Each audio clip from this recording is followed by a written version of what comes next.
Good morning and welcome back to the FloTrack podcast. It's Thursday, April 9th. My name is Lincoln Shrike, joined today by Gordon Mack. Gordon, how are you doing this morning? Little jealous, as your voice now sounds so much better than mine. Kevin already sounded better than both of us, but now you have upgraded to the Kevin level, and now you and Kevin have professional mics, and I'm still living off of the computer mic. So I'm a little Right. jealous. Yeah, he dropped it off yesterday. We practiced social distancing. So we talked in my driveway for about 10 to 15 minutes about various things we've encountered in this quarantine time. It's fun to catch up. It was really hot yesterday in Austin, so we're kind of just sweating from like 10 feet away. He brought his son over. My son and his son are very good friends. However, they couldn't play together. And so that was frustrating for my son. He just kind of stared at Kevin's son. And his son was kind of also confused, and he was playing with a tree in our front yard because that was the only shade we have, and it's a very small tree. And so my son just watched him pick at leaves on the tree for about 10 minutes. And he was lightly complaining, saying that that was his favorite tree. And we were like, it's going to be okay. He's not tearing apart the tree. So it was an interesting time. But yes, long story short, I have this microphone. I've got to learn how to use it because I don't want to scream into it now that my audio hopefully is going to be a lot stronger. But yeah, excited for this. You should be jealous. This thing is pretty fancy. Yeah, I am jealous. I'm jealous of every word you speak because it sounds so picture perfect, clear. What's it? Audio? What's the version? What? How do you say picture perfect, but for audio? What's that? Crystal clear. That's it. Crystal clear. Sure. Yeah. Sure. So We've gone from do you clear have as a few, mud to, yeah, crystal clear. do you have a few updates?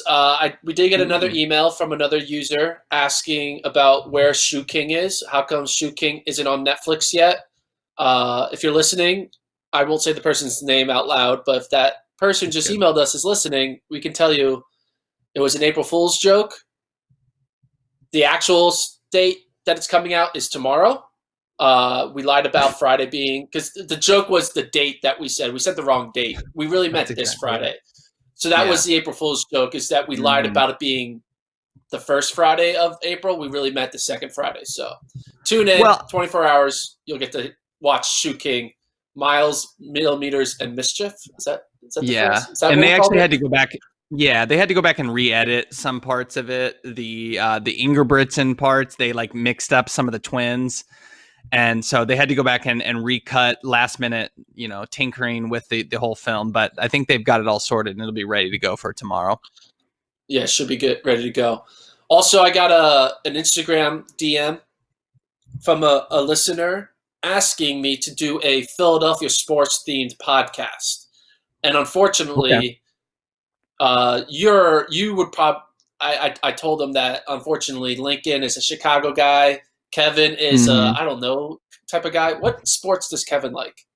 He's He's, so weird. you He's know, he's he's weird the San fandom. Antonio. San Antonio Spurs are his one team, and then he kind of loosely follows by the gusts of the wind some other teams like the Dodgers somewhat, and then I guess Oregon sports because he went to Oregon, and then That's so weird.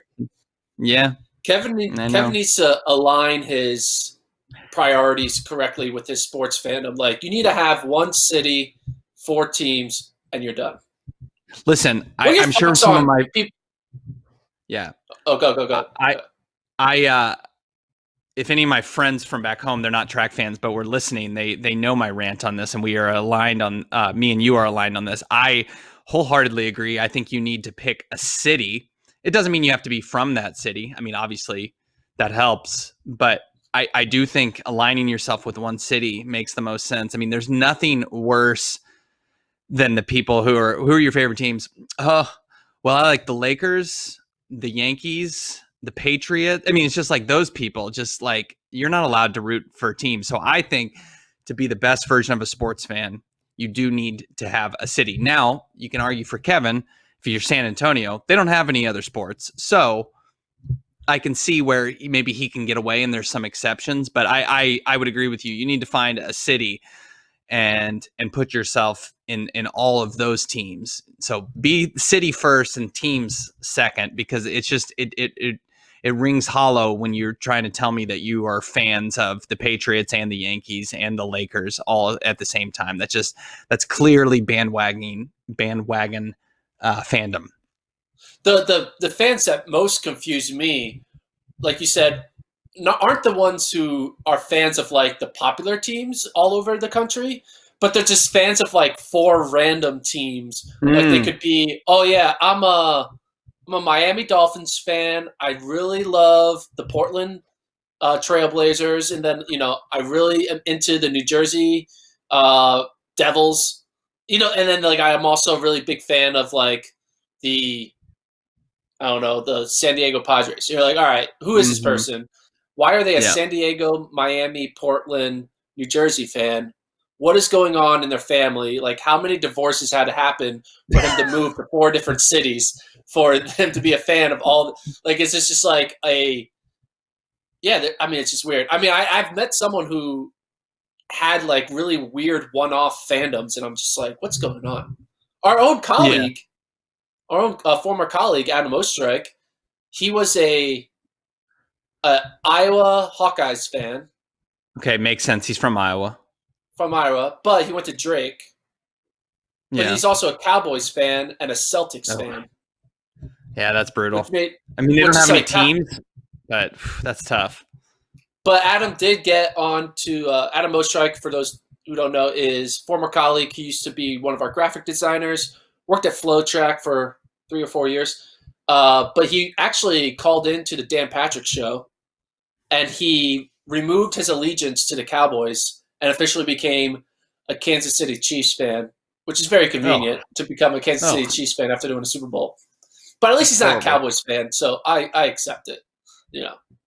I allowed it. As an Eagles fan, I was like happy. Yeah, well, my corner of the world, being from Missouri and not being a Missouri sports fan, that's disgusting, because I grew up with the Chiefs, and obviously they hadn't won a Super Bowl until this past February, at least in my lifetime.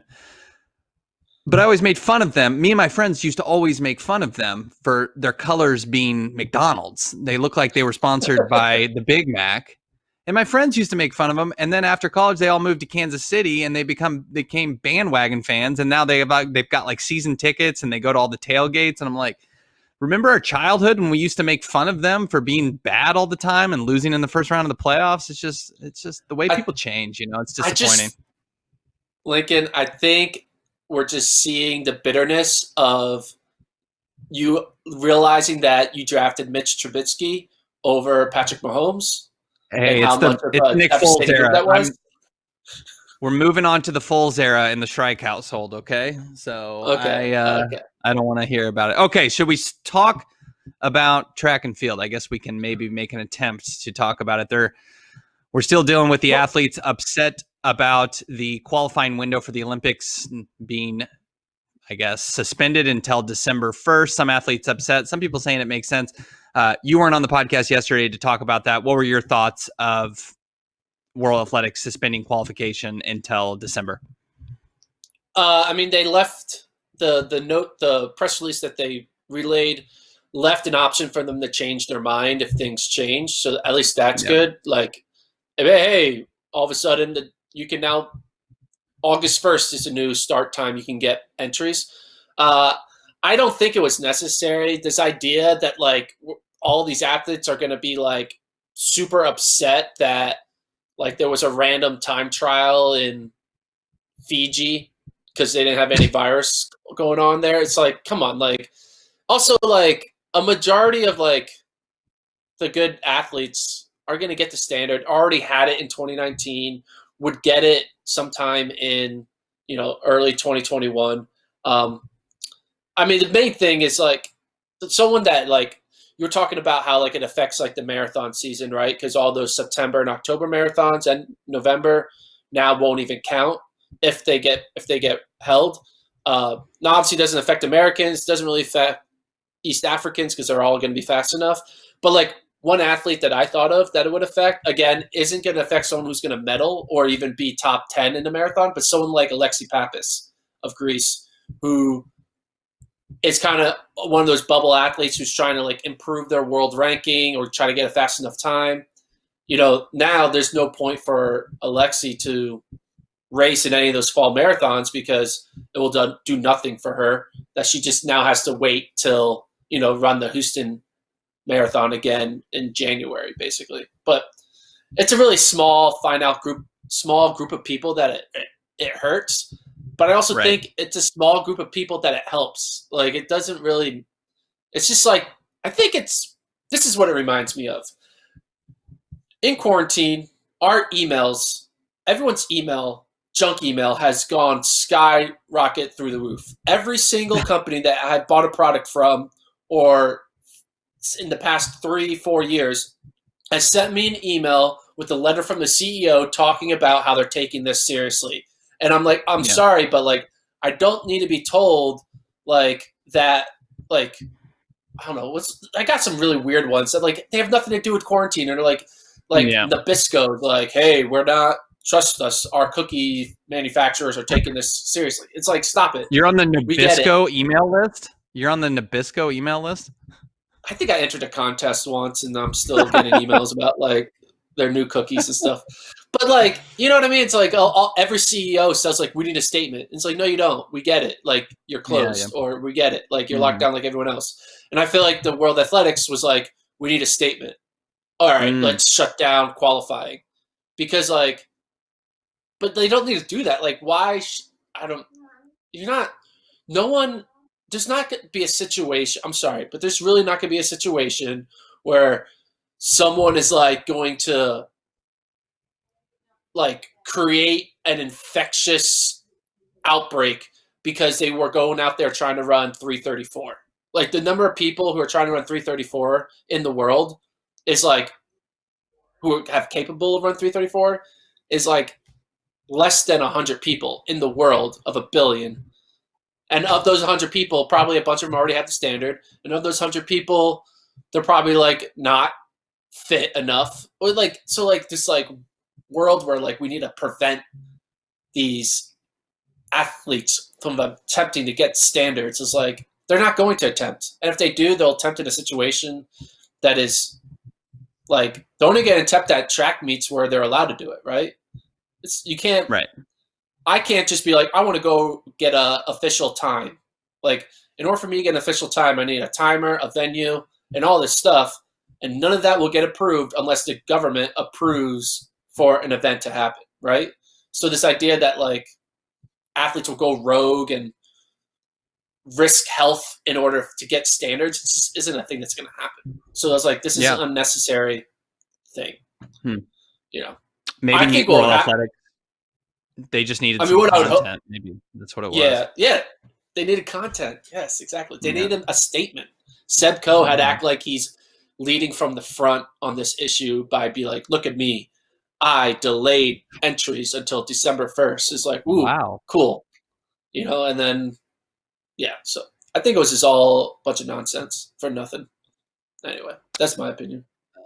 Do you think that this signals World Athletics basically saying that there's not going to be any, Diamond League meets this year? Is that their kind of their way of saying this? Do you feel like it's a stronger indication that there's not going to be any Diamond League meets?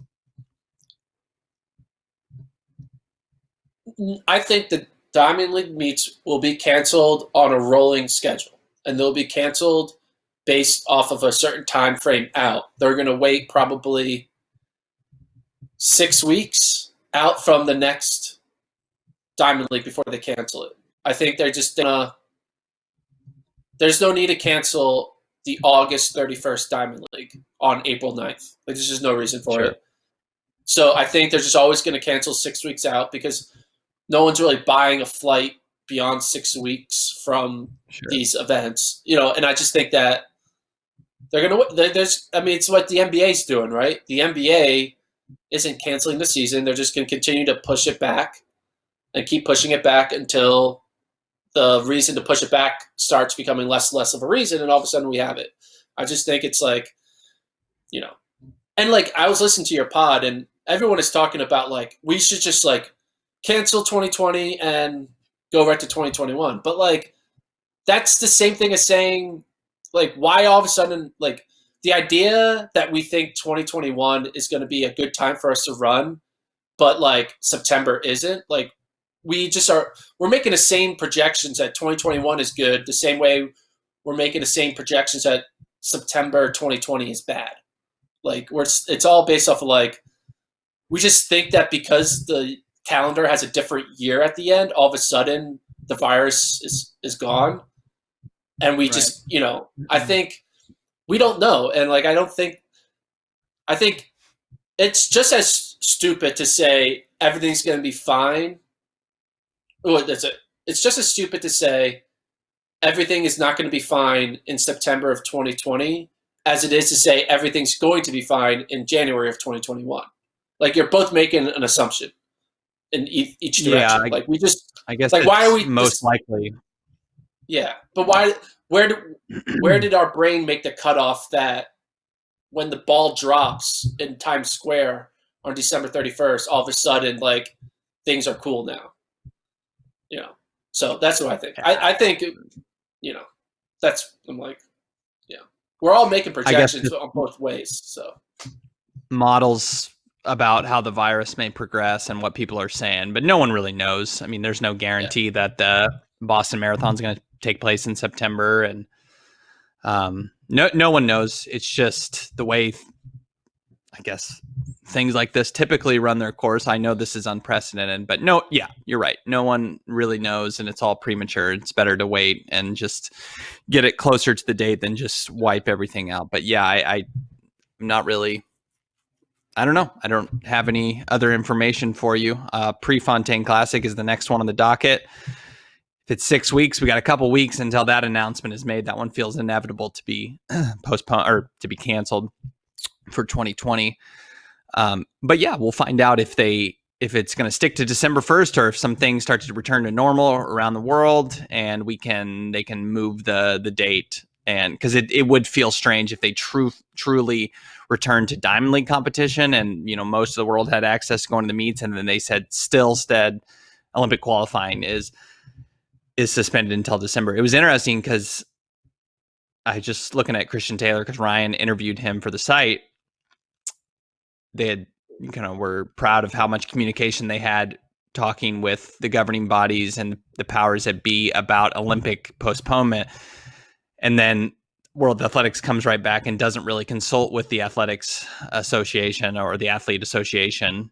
And there was some frustration from Christian Taylor and Emma Coburn, two athletes who don't have to worry about Olympic qualifying. They've already knocked those out, but yet they were frustrated that there was no communication with them. So still having issues in that department with athletes and then the governing bodies maybe not being on the same page. But I don't see too much of a reason to be upset about this because I don't think, like you said, it's not going to have tangible impact on athletes that are going to be factoring into the medal discussion. Of course, there's thousands of other athletes who aren't going to medal, who just want to be a part of the Olympics, and I get that. But I don't think this is a huge deal. I think the athletes just want to be in the loop with everything, which is why you see medal contenders like Christian Taylor and Emma Coburn, who are trying to be a voice for every athlete in track and field. As you see and hear them coming out against this decision without any collaboration from World Athletics. Okay, and I even think, even if in a crazy world where, like, what's like a situation like Ryan Hill, right? He doesn't have the standard, right?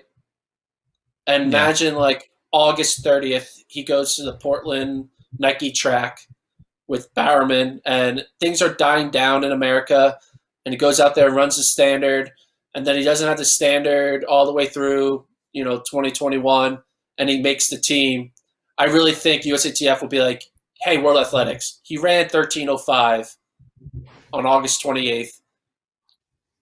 Let him in, and they'll be like, okay, you're in. That'd be a risk. That'd be definitely a risk.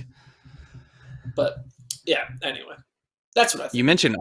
You mentioned August 30th. Was that on accident, or is that just a date popped in your head? Well, I'm just thinking like end of August, like because that's when they ran. Didn't they run that Portland 5K like September 5th or like end of August? Yeah. August 30th is my birthday, and it's Oh, my really? golden birthday. That'll be my 30th on the 30th. So, anyways, that's all. That's all. Just I think had of my golden just. birthday on the 30th as well. Oh, that's right. That's true. December 30th on the 30th. Perfect. Oh, you're turning Okay, 30. so Woo, you're yeah, old.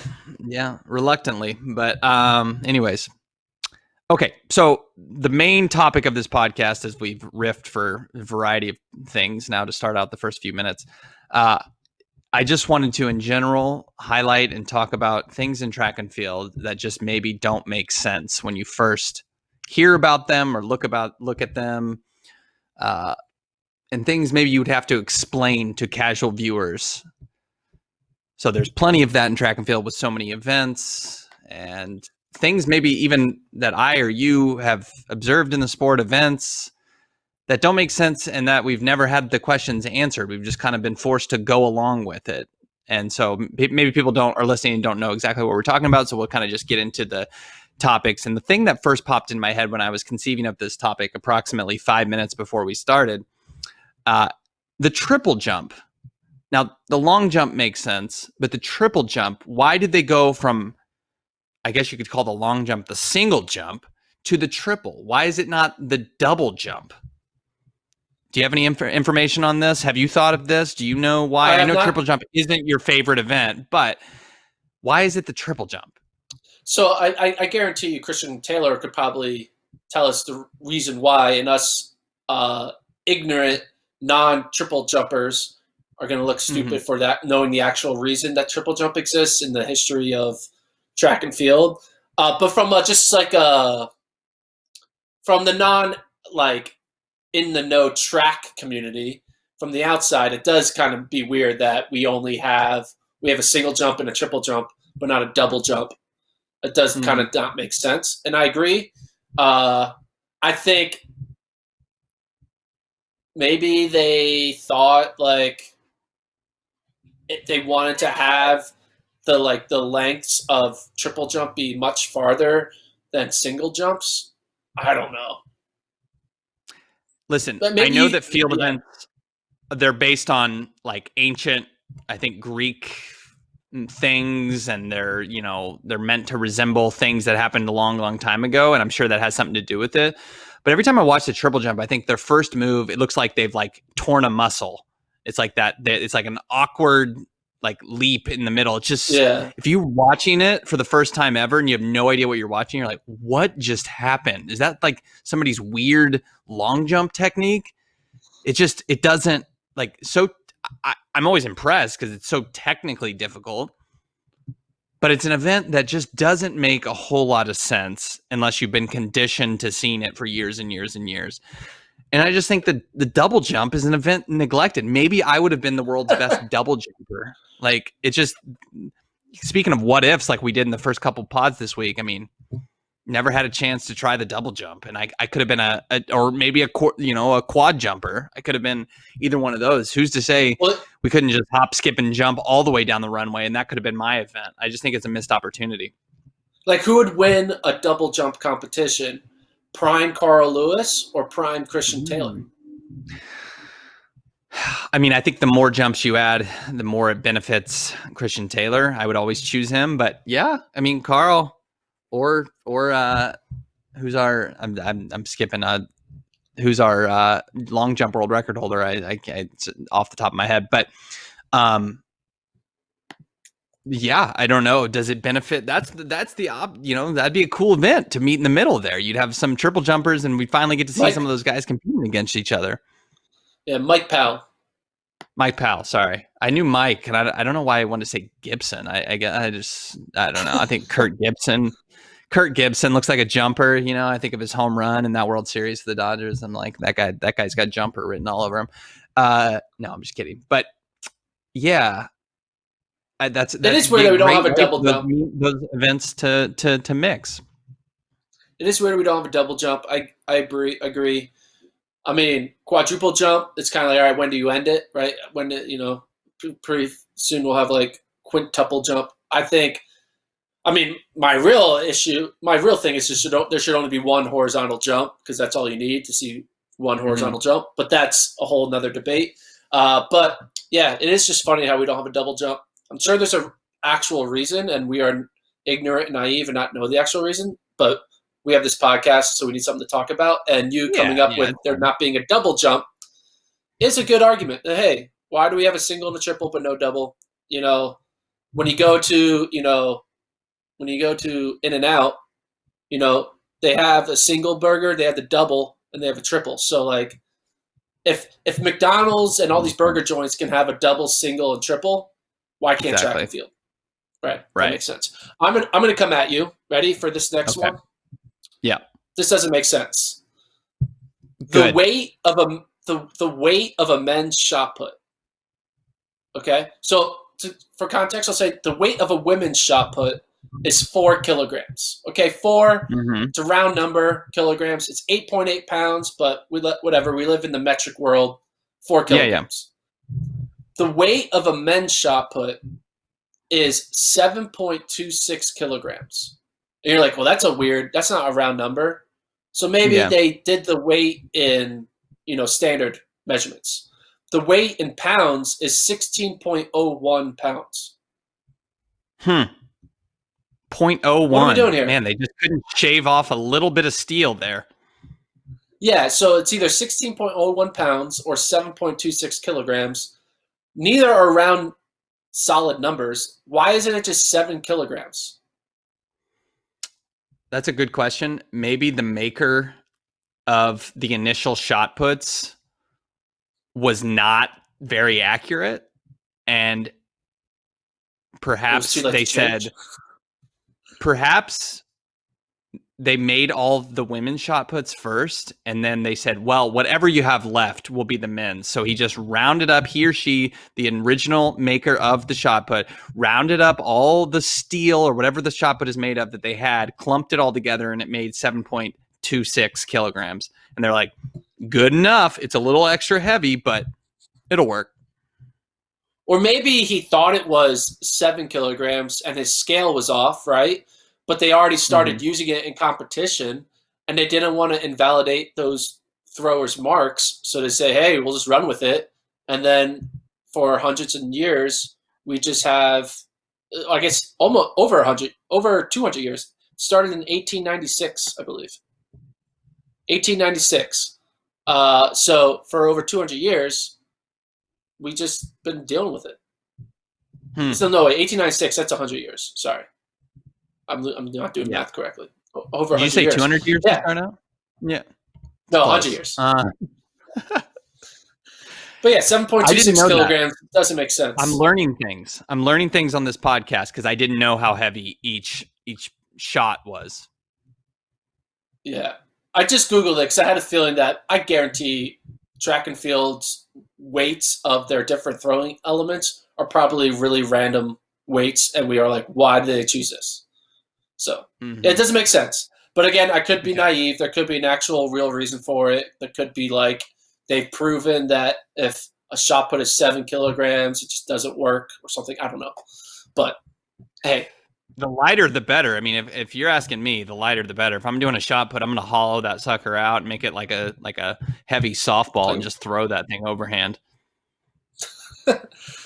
yeah, I mean, I mean that's what the javelin's for. So Mm-hmm. throw something overhead. Okay, there you go. My next question: why in the U.S. in high school do they run the 1600 and the 3200 versus the 1 and 2 mile? Like, it's 9 meters. It's not like it's like too hard for officials or high schoolers to understand. You start them 9 meters back, or the 2 mile, you start them 18 meters back. What? Everyone calls it the 1 mile and the 2 mile. I mean, officially it goes down to the 1600 and the 3200. But in college, indoors, it's not like they run the 1600, and obviously they run the 3K. But why in high school do we do this to ourselves? Do we say it's the 1 mile? Oh, no, it's not. It's the 1600 and it's the 3200. That never made sense to me. Why do we do that? I think it's because most local high school tracks didn't have the ability or don't care to have the ability to measure out exactly where the extra 9 meters are, because it's not exactly 9 meters more, it's a 9 point whatever meters. No. So I think all these track manufacturer makers on all these local high school tracks were like, hey, we don't want to deal with why make one event complicated where all the other events are clearly marked on a track, whether it's divisible by 100, 100, 200, Yeah. 400, 800. They didn't want to do 1500 because we're America and we're like, hey, stay away from metric. And I just think that it was, I mean, actually, I know the real reason now that I think about it. So Okay. tracks, I think in olden days, it was called like the 1 lap race, the 2 lap race, the 4 lap race, right? I And like that. Simple. when they made it super like when they converted, I mean, it used to be a mile, like because tracks used to be 200 yards, I guess, Yeah. or no, a 400 yards. lap used to be an actual quarter of a mile, right? But Yeah. then that became complicated, and then over time they wanted to switch to metric because that's what all it was internationally of like a 400-meter track, not a 440-yard track. And I Yeah. think once all the standard track lengths were 400 meters and not 440 yards, they just wanted to keep it simple. And I think high school is a time to keep it simple. And it's simple to run 1,600 meters. It's not simple to run 1,609 meters. And that's why. I guess maybe we could change it. I mean, we don't have to keep things just because things used to be one way in the past. We can always change it. I don't know. I'm here. I'm sure Well, that me and the folks that bring back the mile would be happy with the mile being the race in high school going forward. yeah, well, the main issue is high school track and field is governed by 50 different governing bodies that don't even know what track and field is, right? Because they're Good. state associations. And those state associations are focused on planning the football tournament and planning the basketball tournament and planning all this other stuff. They're just like, oh, yeah, we got to do track too. It's not their priority. Like, track is 1% of what they're thinking about on a day to day basis. And Mm-hmm. they don't feel the need to change it. And whereas the national governing body for track and field for high school, the NFHS or whatever, or Mm-hmm. where they do New Balance, right? They do a mile. They don't do a 1,600, and I think they do a mile Right. because they're able to figure it out. Whereas the Alaska State Association, I guarantee you, 0 people on the Alaska State Association board know anything about track and field. So they're like, That's oh yeah, we tough. got it. To keep doing it. That's why. Calling out the It last is. It doesn't make sense. frontier. That's rough. Yeah, I'm sorry. Jeez. I have Okay, one. I got to.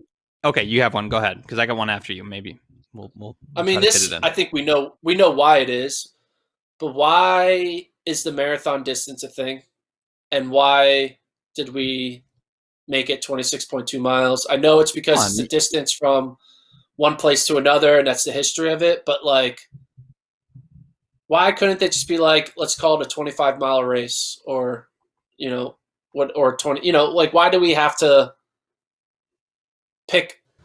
Why do we have to make a marathon not an actual like true measurement?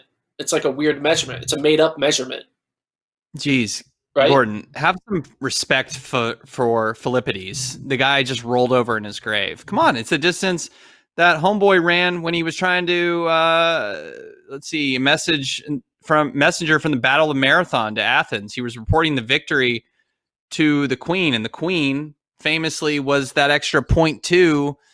He ran in. It was the distance that the Greek soldier ran Philippides to Nah, report the victory in the Battle of Marathon. You that's just stupid. dishonored a famous Greek soldier. How dare you? But why are we judging an athletic feat on like some random historical story? We all love good stories, okay? And the man died for this. No But other like, event why? has such honor.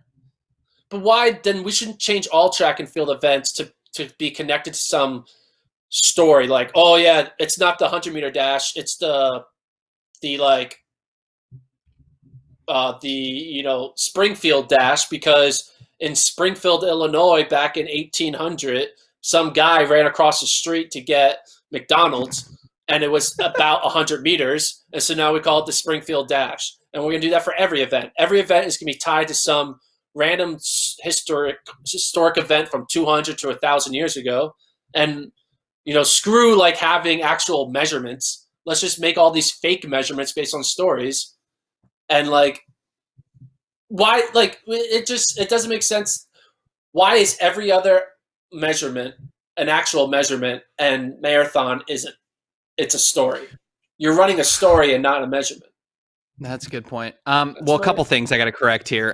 One, if you're talking about Springfield, you need to make it Missouri. Let's get that corrected. Okay, Shout out to the hometown. Two, 1800. I don't think there were any McDonald's, so I don't think any guy's going to run over 100. Three, no one's ever. Well, I could be wrong, but I don't think anyone's ever died running 100 meters, and someone has the first person to run a marathon officially died afterwards. So you get an event named after you if it's so epic, or you get an event officially declared one specific distance if you die at the end. Okay. All right. How about this then? All right, let's go back. The 100-meter dash should be named after some Greek warrior who was running away from a lion, and the max distance he could get away from the lion, it took the lion 100 meters to get to him. So we should name like that. He died because he got eaten by the lion after 100 meters of running. I don't think lions are native to Greece, so you got a couple problems there. But it's a good question. It's a good question. I don't know if I have an answer for you other than I think the death adds to the mythology. We're fascinated with good stories like that. Are you a believer the Philippides story that it actually happened, that the guy died at the end? Are you a believer in that, or are you a Philippides truther? I don't even recognize the story. I recognize science, and science says there are a certain number of inches in a mile, there are a certain number of meters in a kilometer, and that's what we should be basing our athletic feats on, not some 1,000-year-old story. One thing about that story is that doesn't get a lot of airtime, but is the footwear that Philippides was wearing. It was absolutely unfair for the time. The guy who had the first leather shoes, everyone else was running in moccasins at that time, really allowed him to get to that finish line, regardless of if he was dead at that point. I'm just wondering, when did Philippides start to hit the wall? Did he just was he feeling good up to 25 miles and then just was like, uh-oh, I feel a heart attack coming on? How fast did he ever think to stop? Did he ever think to stop? He ran it? That's a good question. I don't think we can time based on going back to Philippides, because he lived, I think, before times, considering he died in 490 BC. He died at 40. So that's tough. How fast this is going to be some entertaining reads when I go back later today to really find out how fast did he do it. 2 hours, 58 minutes, and 50 seconds. 2 hours. Yeah. No, you're not actually reading that, are you? I don't. This is a great pod. It's just us looking at Wikipedia entries. Yeah. I'll have to go back and verify that later. Yeah. Get to my sources, my Greek sources. Yeah. I just think it's stupid. That's my take. Yes, it's great to show that you finished a marathon. It's great to see the incredible feats of what the elite athletes do in the marathon. And, not the event should still exist. I'm not saying take anything away. I just think it's comical that we created an event out of the story, and we attached it to track and field. I just think it's interesting. You're gonna have some Philippides, if that's how you pronounce it. You're gonna have some fans coming at you after this podcast, I have a feeling. Okay, so speaking of distances that seem random and arbitrary, the 110 hurdles. Why the heck do men and women run different distances? What's the point of the extra 10 meters? I legitimately don't know. I'm sure I could find the answer if I just Googled it, but I've never taken the time. I understand the hurdle height being different. I get that. But why is it necessary for the men to run 10 extra meters? Because the times aren't comparable. It's not like, it's for the times to be similar. They're not. Women run way faster. It's because the number of steps I think a man and women take between their hurdles is the same, but if a woman goes 3 steps and a man goes 3 steps, a man's 3 steps is going to be a much longer distance. And so they need to account for that extra meter of distance that the average man will go in 3 steps. So they make the distance between the hurdles a little bit longer because men taking 3 steps, it's just a little bit longer of a distance than a woman taking 3 steps. That's why. So you're saying if the men ran 100-meter hurdles, they'd be like smashing into the, like it would be an awkward distance for them to clear, or like what are you saying? Yeah, 100%. They would have to stutter step. They wouldn't be able to do it because they wouldn't be able to do it in one less step. And if they do it in the same number of steps they do the 110, they would be running up onto the hurdle too close. So okay, counterpoint though. What? Counterpoint, why do they run the same distance indoors then? The 60-meter hurdles. Why do they're able to figure that out? Maybe. Oh, that's a good point. That's a good counterpoint. That's a great counterpoint. But I think maybe once you get beyond 60 meters, the distance change becomes more important. Okay. For the speed that they're going. I don't know.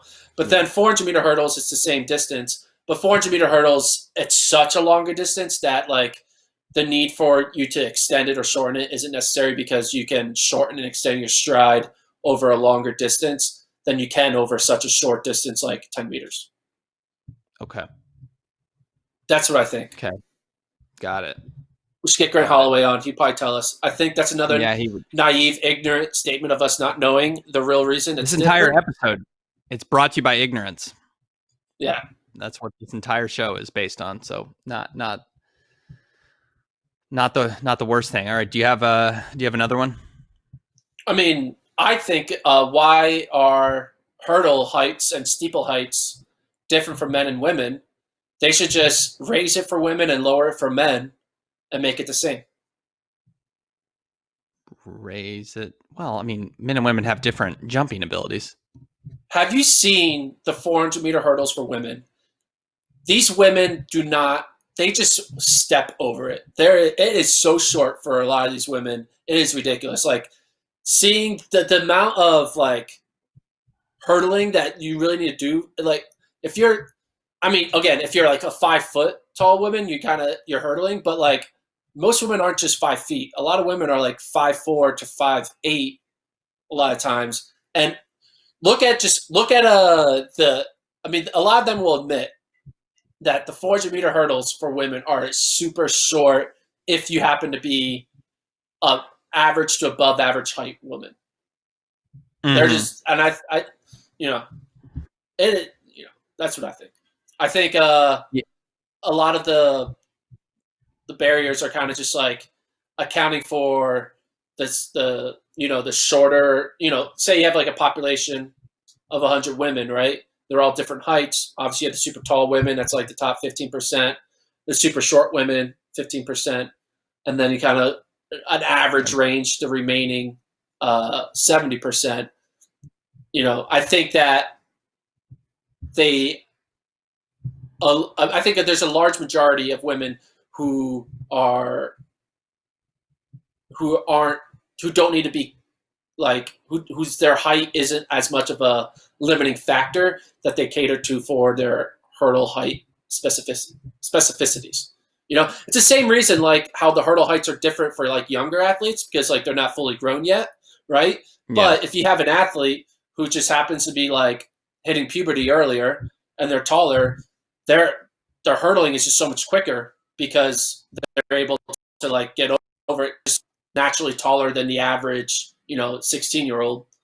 But I think that, I mean, obviously it's never going to happen because it's been set at this height for who knows how many years, and there's really no reason to change it. But I do think, like, there is a hurdle height.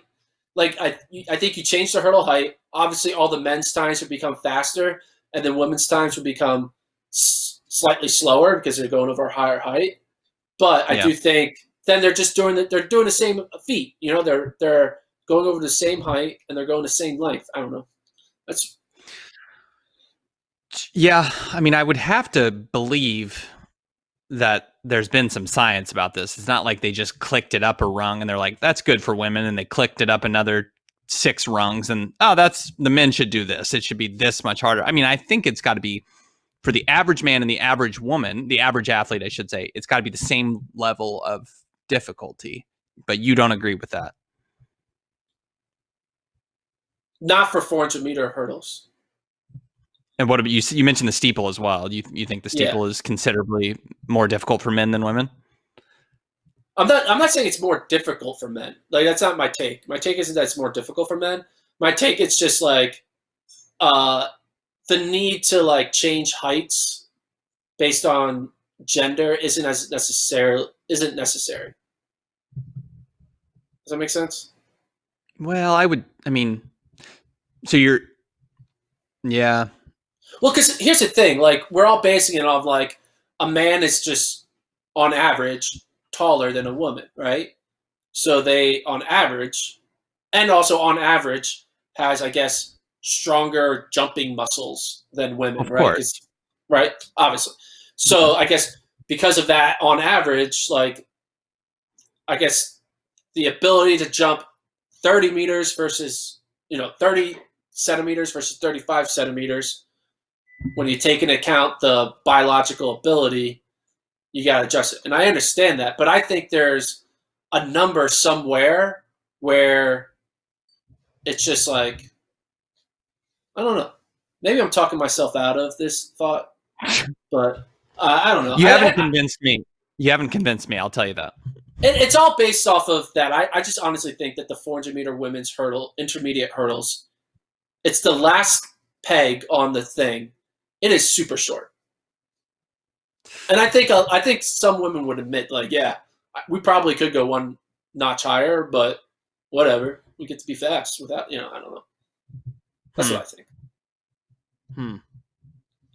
Yeah, I think the heights are fine. It still looks like they're jumping. It doesn't look like they're just skipping over it or anything. It's not like it's those little like form gates that whatever those the ladder drills that some sprinters use. It's not like they're like mini. It still looks like they're jumping. So and doing some work to do it. I don't know. And I'm not saying it's. I just think that when you have taller women, it looks a lot easier for them to do it than the shorter women. Yeah. But I guess for taller men, it's easier than shorter men. So it's the same thing. Yeah. Yeah. I think I'm talking myself out of this take. So cool. Well, I'm glad we had that therapeutic session. You can, I'll bill you at the end of the hour. All right. Let's see. The race walk. Why is the race walk a thing? I mean, any walkers listening, I'm sorry. You may want to turn off this for the next few minutes. We'll let you know when it's safe to come back on. But reality check. Like, why is race walking a thing?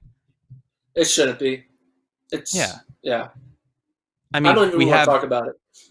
It's not like we have a basketball league where it's like you can only walk down the court, or you can only shoot one-handed. Like why? We don't. There's already enough events in track and field. There doesn't need to be one that's the laughing stock of not only everyone else outside the track community, but people within the track community. Yeah. And I'm not saying.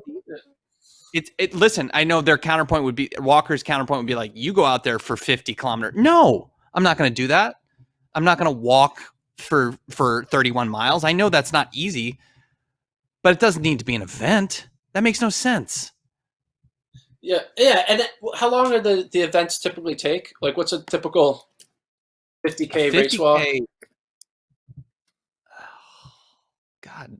It's like it's 3 hours, right? If not, it's more than 3 hours.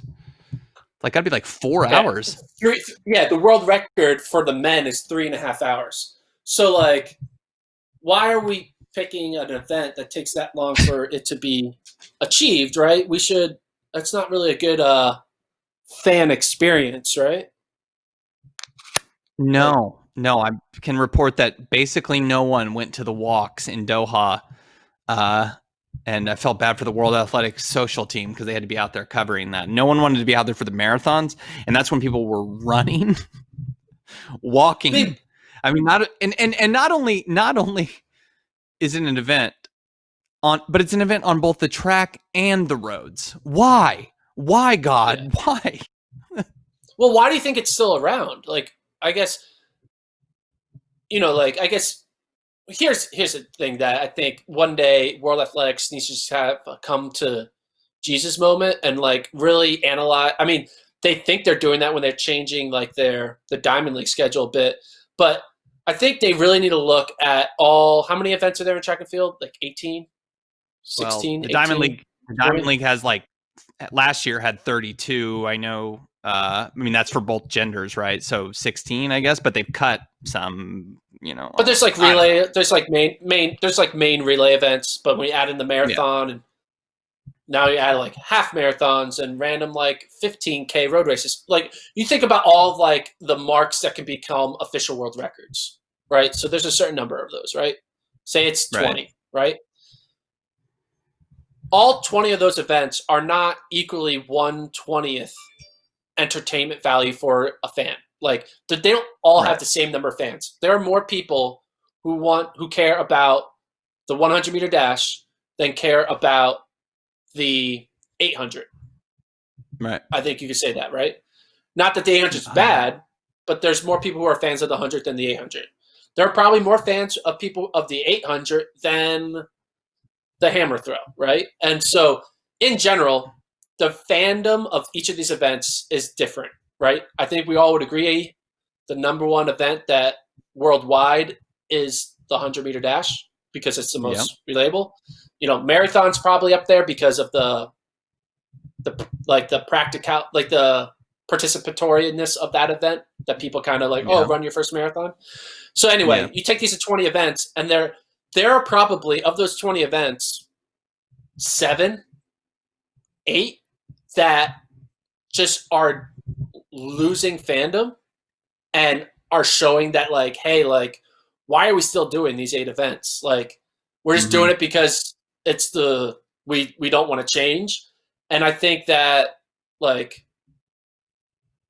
there's like, and I race walk is probably 50K race walk and 20K race walk are probably just the least fan attended and second least fan attended events, right?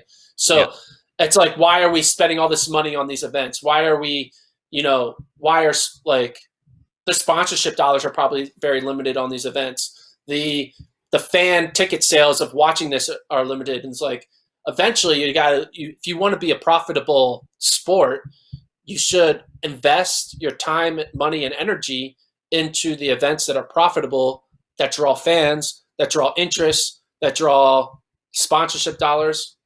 And I mean, Diamond League was trying to think about this when they were like, oh, we're going to cut this event and that event. But like, I think that, they should do an experiment. We just don't know the world fan base doesn't really understand the true like reality of a lot of these events because we put them all together, right?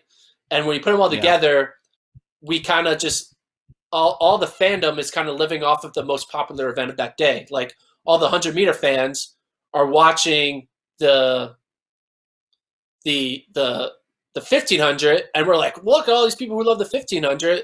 When really a portion of those 1500-meter fans are just there because they're there to watch the 100 in 2 hours, right?